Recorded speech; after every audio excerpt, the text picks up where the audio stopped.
So the first thing I do when I wake up in the morning is, I check the AMC price.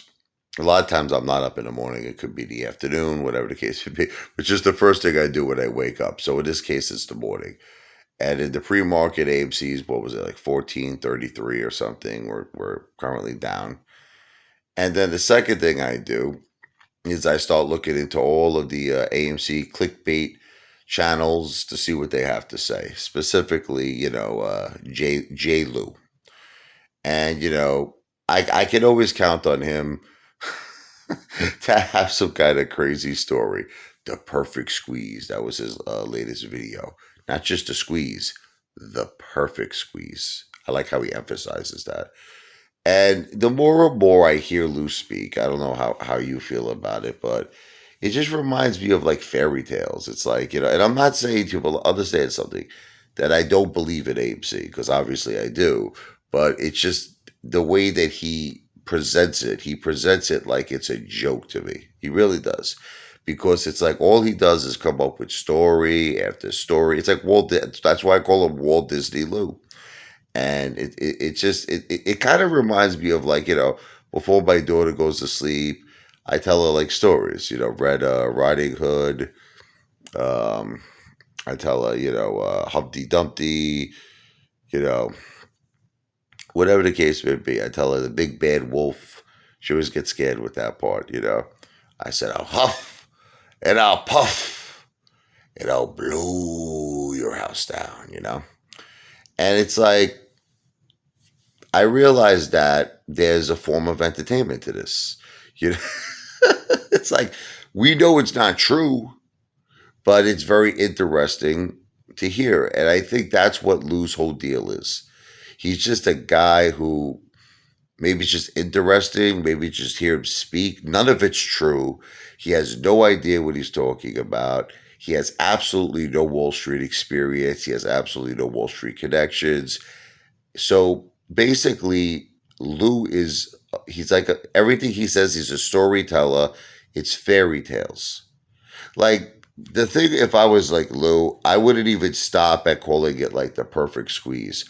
I would start going into, what's funny? He even talked one time about magic dust. Remember that? He said that the hedge funds are going to put some magic dust on AMC. Like, that's the stuff, like moving forward, I would start going into stuff like that, like Peter Pan, just like start talking about how Ken Griffin, he's with the fairies at Citadel and they're flying in the air.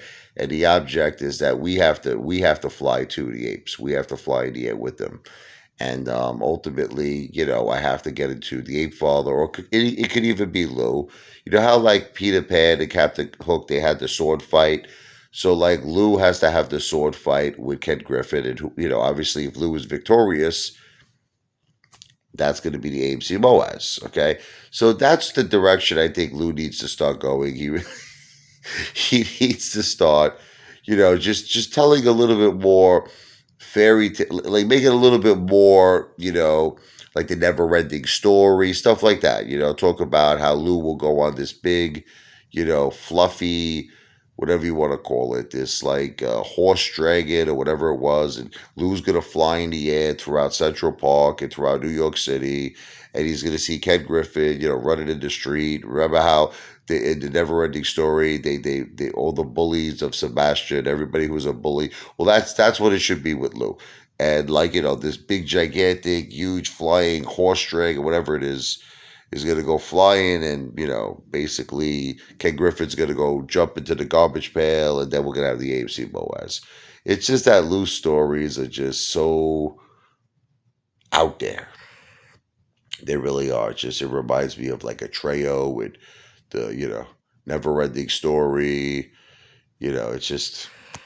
But you know what? I guess it's a form of entertainment. What can I tell you? None of it's true. He has absolutely no effing idea what he's talking about.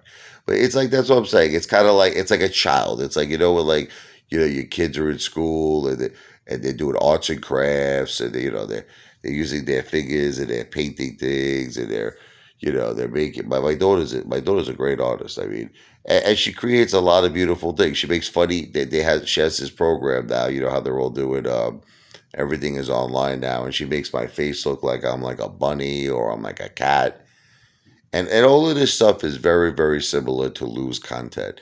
It's just all make believe. You understand? It's all fairy tales. It's make believe. Now, does this mean, once again, I just want to be perfectly clear to you, that I do not believe that AMC will one day squeeze?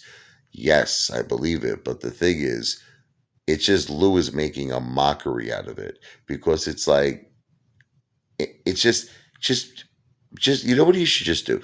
Just be like, I don't know what I'm talking about. I don't know what it's going to squeeze. I don't know anything about the stock market. I have no experience. I'm just Uncle Lou. I'm Uncle Lou. And then just tell he's obviously, look, you want me to give him credit, he's a good storyteller. Just stick with the stories. Stick with the stories. But you see, because he won't do that, because he wants to make that ad revenue, it's like, I feel it's very insulting and degrading what he does.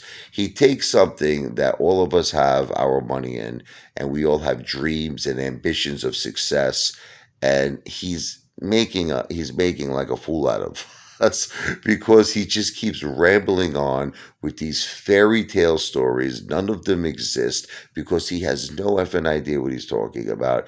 And that's the thing about him I can't stand, because you're playing with people's lives, Lou. You don't realize this is not a game. This is not a movie.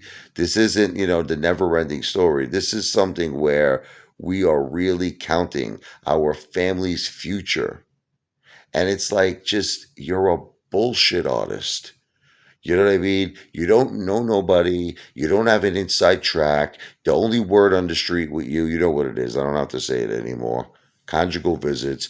You don't know, Lou. You can't even locate your medical records, Lou. Your medical records are lost. You go to hospitals and dungeons, and he comes across like he's this big shot. Like, I'm such a big shot.